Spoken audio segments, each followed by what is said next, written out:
네, 풀뿌리 민주정치의 시작, 우리 지역 시의원들과 함께 지역의 현안을 이야기해보는 시간입니다. 의회의 인물 시작합니다. 두 분 나오셨는데요. 이명노 의원님, 최은지 의원님 나오셨어요. 어서 오세요. 안녕하세요. 네, 안녕하세요. 네, 먼저 인사 한 말씀 부탁드릴까요? 네, 안녕하세요. 반갑습니다. 저는 광주광역시의원 최은지입니다. 저는 지금 광주시의회 구대의회 후반기 부의장 맡고 있습니다. 반갑습니다. 네, 명노 의원님. 네, 반갑습니다. 32살 94년생 진짜 청년 풍암동과 화정 3동 4동의 지역구 의원 이명노입니다. 반갑습니다. 진짜 청년이라고 하시면 저희는 가짜 청년인가요? 제가 조금 더 청년이죠. 아, 조금 더 청년인가요? 조금 더, 예. 약간 씁쓸하긴 한데 좋습니다. 요즘 어떻게 지내셨어요? 근황부터 오늘 요즘 어떻게 지내셨는지? 사실 지역 정치인들에게도 요새 어떻게 지내냐는 그 말씀이 또 시민들께 어떻게 지내냐는 말씀과 비슷한 것 같아요. 네. 정말 삼엄하고 또 마음 놓이지 않고 복잡하고 또 어수선하고 그렇게 지냈던 것 같습니다. 네. 의정활동에 집중하기도 마찬가지로 그렇게 참 녹록치 않았고요. 예. 최 의원님. 네, 마찬가지로 지금 이제 전국이 탄핵 전국이기 때문에 사실 일상을 좀 누리기는 어려운 상황인 것 같습니다. 그래서 이 방송 오기 전에도 이제 민주광장에서 우리 광주시의 시 구의원님들이 이제 천막 농성을 진행하겠다, 이제 탄핵 때까지 이런 이제 기자회견을 하고 네. 왔어요. 네, 그래서 이제 몇 분의 의원님들께서는 또 단식 농성도 시작하고 계시기 때문에 우리 시민 여러분들께서도 많은 관심 가져주시고 또 응원해 주시기를 부탁드립니다. 네. 앞서 저희가 영상으로도 봤지만 박홍배, 김문수, 전진숙 의원 같은 경우는 국회 네. 앞에서 삭발식까지 감행을 맞습니다. 했고, 말씀해주신 것처럼 단식 농장 들어가신 분들도 계시고, 네. 지금 이 시국 좀 어떻게 보고 계신가요? 정말 답답하고 네. 좀 참담한 심경입니다. 특히 이번에 이제 주말에 우리 윤석열 대통령의 구속 취소 결정을 보고 있는 우리 국민분들의 심경은 거의 다 비슷한 상황이었을 네. 거라고 저는 생각을 합니다. 그리고 그 상황에서 이제 웃고 나와서 지지자들에게 이 지지를 호소하는 듯한 이 대통령의 이 모습은 사실 계엄을 선포한 위법한 계엄을 선포한 대통령으로서는 사실 저희가 기대하는 모습은 아니었던 것 같아요. 왜냐하면 나라에 혼란을 주었기 때문에 저는 사과가 우선 돼야 된다고 예. 생각을 하고요. 네. 그런데 그렇게 당당한 모습을 보여주고 있는 지금 현 상황이 굉장히 답답하고 안타깝습니다. 그러니까 지난 주말에 이제 주먹을 쥐고 이제 웃으면서 마치 좀 개선 장군 같은 느낌처럼 나왔잖아요. 관련해서 또 제가 쓰신 글도 봤어요. 웃음과 맞아요. 관련해서. 이번에 그 기고문을 제가 제목을 악마의 웃음이라고 기고문을 썼어요. 그러니까 우리 국민들에게 어쩌면 100가지 말보다 그 한 가지 표정, 그 웃는 표정 하나가 더 충격을 주고 또 그 트라우마를 주고 네. 이랬던 것 같더라고요. 예를 들면 삼풍백화점이 무너졌을 때 그 옷을 주워 담고 있는 그런 분이라고 하기도 참 애매한 그 사람의 웃음과 또 노무현 대통령 탄핵이 표결이 있을 때 그걸 웃으면서 보고 있었던 박근혜의 웃음, 이런 것들이 줬던 충격만큼이나 어쩌면 윤석열은 그때 웃으면서 나올 게 아니라 침묵으로 지지자들에게 목례정도 하면서 나오는 예. 게 적절치 않았나라는 네. 생각이었습니다. 이런 지금 현재 상황들을 보면서 비상계엄까지 선포했는데 이러다 탄핵 안 되는 거 아니야? 이렇게 정말 걱정하는 시민분들 많으시잖아요. 네. 그런데 저는 이제 우리 시민분들께 말씀드리고 싶은 건 절대 걱정하지 않으셔도 된다. 저는 이렇게 말씀드리고 싶습니다. 물론 굉장히 불안하고 혼란스러운 상황이지만 이 비상계엄이 위법하다는 것은 모두들 알고 계실 거라고 그럼요. 생각합니다. 당연히 절차적인 정당성이라든지 실체적 정당성을 지키지 못했던 계엄이기 때문에 저는 반드시 탄핵 결정이 나오리라고 생각을 하고요. 다음 주에 그 피청구인 윤석열 대통령을 파면한다라는 그런 결정이 내려지리라고 믿고 있습니다. 예. 네. 저는 걱정을 조금 하셨으면 좋겠다. 반대로. 예. 그러니까 늘 우리나라가 이 시대가 위기일 때 그걸 구한 건 우리 국민들, 시민들이었잖아요. 그러니까 같이 걱정하는 그 마음을 담아서 거리에 나오시자. 예, 함께 목소리를 내고 절대로 비상계엄이라는 건 정부가 국민들에게 해서는 안 될 수라는 것을 이번에 좀 제대로 보여주는 역사의 선례를 남겨야 될 거라고 생각합니다. 네. 예. 또 이런 와중에 최근 이제 나왔던 기사는 국가보훈부에서 5.18 네. 공법 세 곳 단체한테 약간 압박성 공문을 보냈잖아요. 네. 관련해서는 좀 어떻게 보셨어요? 저는 이걸 예. 이틀막이라고 진단을 했는데요. 그러니까 윤석열 정부에 들어서면서 그 정부의 참 큰 만행 중에 하나가 입틀막이었어요. 예전에 강성희 국회의원의 그 입틀막, 그리고 또 카이스트 졸업생의 입틀막, 그리고 의사의 입틀막, 그리고 네 번째 입틀막이 이 민주주의를 이룩한 그 선배님들께 가만히 있으라, 정치적 의사 표현을 하지 말아라라고 하는 입틀막이었는데, 이걸 돌이켜 생각해 보면 그 전에 있는 세 번의 입틀막이 윤석열이라는 사람 한 명의 의사가 아니라 그 정권에 지금 자리를 하고 있는 그 주요한 인물들 모두의 공론이었겠구나, 그런 생각도 들더라고요.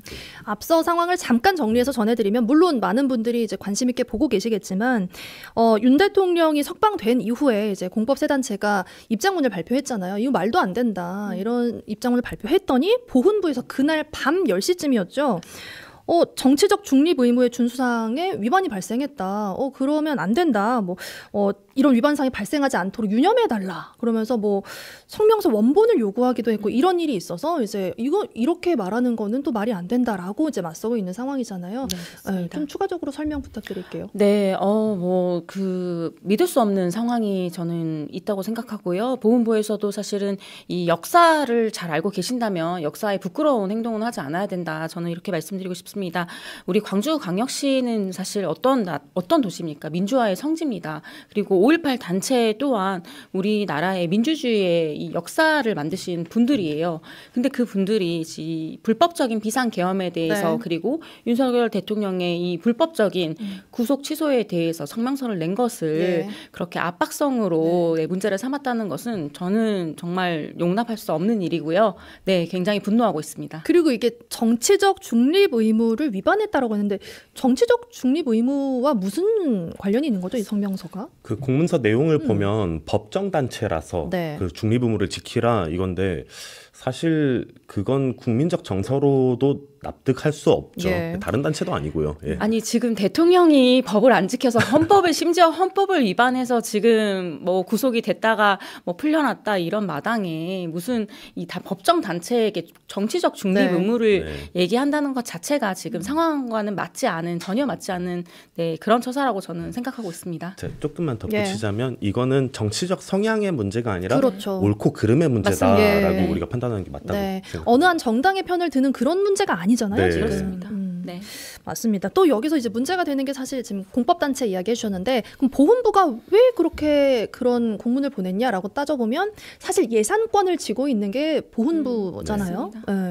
그러면 앞으로 뭔가 어떤 발언을 하거나 행동을 할 때 사실 눈치를 보게 될 거 아니에요. 그 윤석열 대통령의 구속 취소가 결정된 그날 밤에 있었던 일이었기 때문에 저는 이 구속 취소라는 것이 굉장히 위험한 상황인 것 같은 것이, 이제 또 대통령이 활동을 시작했다는 것이거든요. 그런데 이제 구속이라는 거는 사실은 이 증거인멸이나 도주의 우려가 있을 때 구속을 하는 것인데, 이런 상황에서 벌써 이제 그분이 활동하기 시작했다. 그리고 그분을 비호하고 있는 이런 세력들이 함께 다시 활동을 한다는 것이 사실 안타까운 상황입니다. 굉장히 좀 우려스러운 상황인데, 이럴 때일수록 두 분의 역할, 그리고 또 우리 시민분들의 관심과 이런 게 더 많이 필요하지 않겠나라는 생각이 좀 들었습니다. 자, 그러면 이번에는 우리 지역 시정 이야기로 좀 넘어가 보도록 할게요. 최 의원님 앞서 소개를 해주셨지만, 지금 9대 광주광역시의회 후반기 부의장이시잖아요. 역대 최연소 부의장이세요? 네, 맞습니다. 감사하게도 역대 최연소 부의장으로 선출해 주셨습니다. 그리고 또 이제 이력을 제가 보니까 이제 노무사 출신이시고, 그래서 아무래도 일자리나 이런 그런 부분에 관심이 많으실 것 같아요. 아무래도 노무사 출신이다 보니까 지금까지 이제 현장에서 노사 관계에 대해서 컨설팅을 하거나 이 노동 사건들을 해결했던 일들이 많았습니다. 그래서 이런 부분들에 사실 관심이 많고, 광주광역시의 노동 정책에 대해서도 항상 주의 깊게 살펴보고 있습니다. 그러면 요즘 제일 관심 있는 부분은 어떤 부분인가요? 요즘 제가 가장 많은 시간을 쏟고 가장 많은 신경을 쓰고 있는 부분은 아무래도 우리 광주시의 이 광주형 일자리인 GGM의 파업 문제가 아닐까 싶습니다. 그래서 굉장히 안타깝게도 지금 GGM에서 이제 노조가 생겼고 탄생을 했고, 그 이후에 여러 차례 이제 파업이 진행이 되고 있는데요. 제가 그 노사민정협의회 산하에 지금 조정중재특별위원회 위원으로 지금 활동을 하고 있습니다. 그래서 최근까지 한 8차례 정도 이 중재 회의를 개최를 했고, 이 당사자들, 이 사건의 당사자들인 뭐 GGM 경영진과 노조를 만나서 정말 몇 시간 동안 다양한 이야기들을 나눴습니다. 그래서 지금 조정안이 이제 곧 나올 텐데요. 이 조정안이 양측에 만족을 줄 수는 없어요. 그 양측의 양보가 있어야만 조정이라는 것은 당연히 이루어지는 것이기 때문에 그 부분에 대해서 지금 굉장히 민감하게 조율을 하고 있고요. 네, 뭐 3월 이내에는 이 조정안이 나올 것이고 저는 양측에서 한 발 물러나서 좀 양보하고 우리 상생의 정신을 다시 한번 생각해 보면서 꼭 이 조정안을 수용해 주시기를 거듭 부탁드립니다. 네, 네. 앞으로의 좀 상황을 좀 지켜봐야 될 것 같습니다. 네.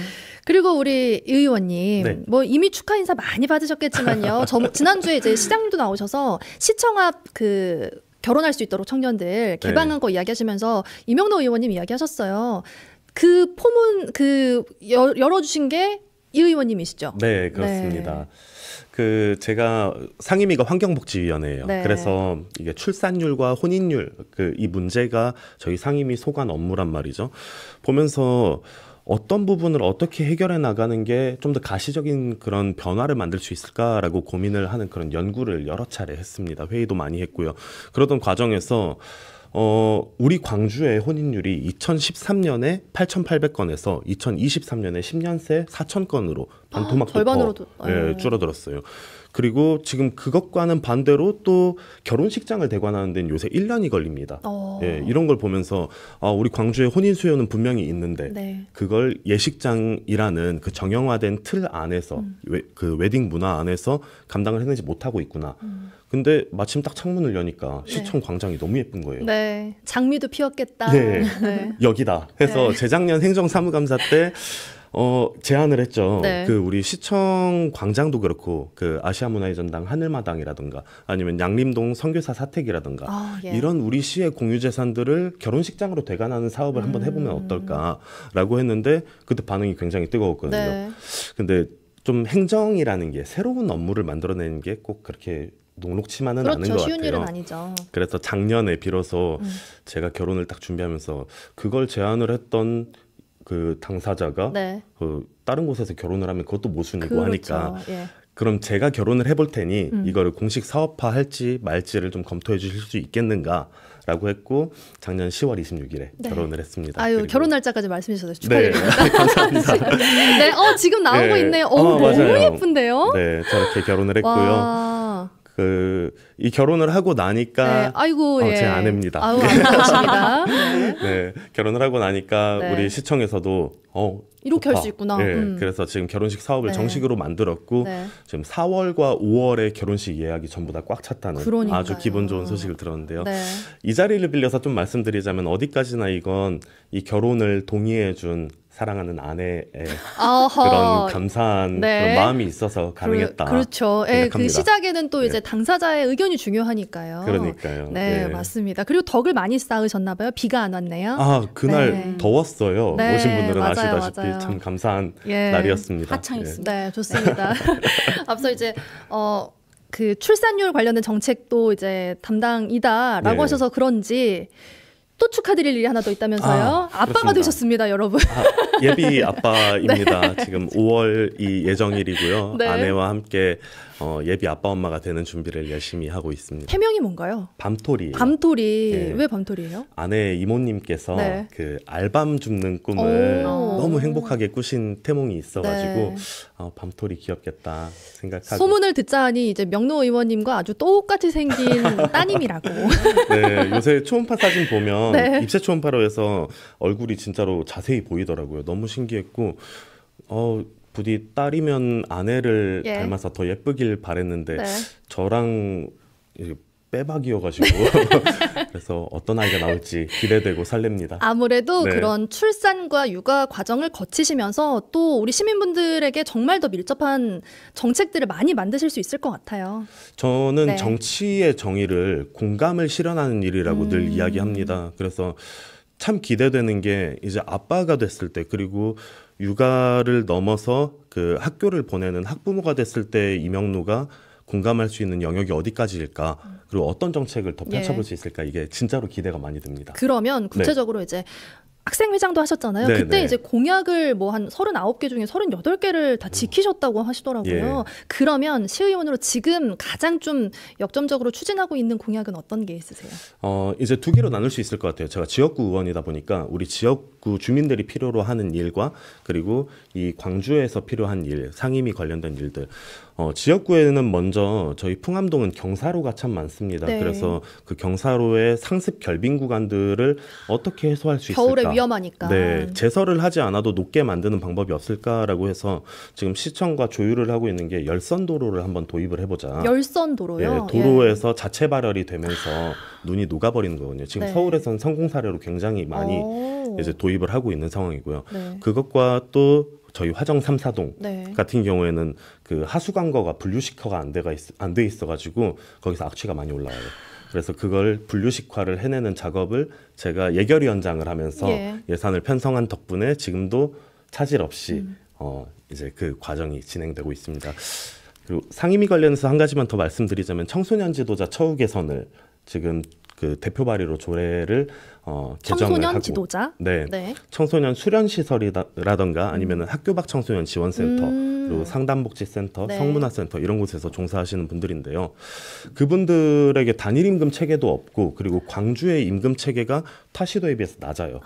대체로 젊은 분들이 많이 일하시는 그 시설 그리고 예. 종사자의 특성상 타시도로 똑같은 일을 하러 떠나버리는 경향이 많습니다. 그래서 우리 광주만의 임금 체계와 그리고 수당에 대한 지도안을 만들어내자라는 네. 작업을 열심히 하고 있습니다. 좋습니다. 이 의원님 신나신 거 보이시죠? 네, 아유, 깜짝 놀랐습니다. 차 의원님 질 수 없다. 네, 질 수 없다. 나도 이런 공약 지키고 있다. 네, 그러면 저도 이제 우리 지역에 대한 것과 좀 나눠서 정책적인 부분을 설명을 해드리자면, 우선 지금 저희 지역에서는 지금 우치공원 활성화, 뭐 논의가 한창 네. 있습니다. 그래서 이제 우치공원 여러분들 다 우리 추억이 가득 담겨 있는 장소잖아요. 그런데 우치공원이 지금 굉장히 낙후가 되어 있고 우리 시민분들도 많이 찾지 않으십니다. 그래서 이 우치공원의 테마파크를 만들겠다는 또 그런 이제 광주시의 계획이 사실 있습니다. 네. 그래서 지금 우치공원 테마파크에 대한 TF 팀에 제가 이제 합류를 했습니다. 네. 그래서 이 우치공원에 어떤 시설들이 들어오면 좋을지에 대해서 지금 다양한 의견을 듣고 있으니까요. 우치공원에 어떤 시설이 들어오면 좋을지 우리 시청자 여러분께서도 많이 아이디어 주시고요. 또 정책적인 부분으로서는 저는 사실은 이제 노동정책 계속 말씀을 드렸는데 제가 지난해 광주광역시 노동기본조례를 제정을 했습니다. 그래서 우리 광주광역시의 여러 노동정책들을 이 원칙을 세우자 이 일관된 원칙 하에서 우리 정책들을 추진해보자라는 의미였고요. 또 이제는 노동의 영역들이 굉장히 확장이 됐습니다. 네. 그래서 근로기준법상의 근로자뿐만 아니고 뭐 프리랜서라든지 디지털 노동자 뭐 이런 분들 같은 경우에 플랫폼 노동자도 마찬가지고요.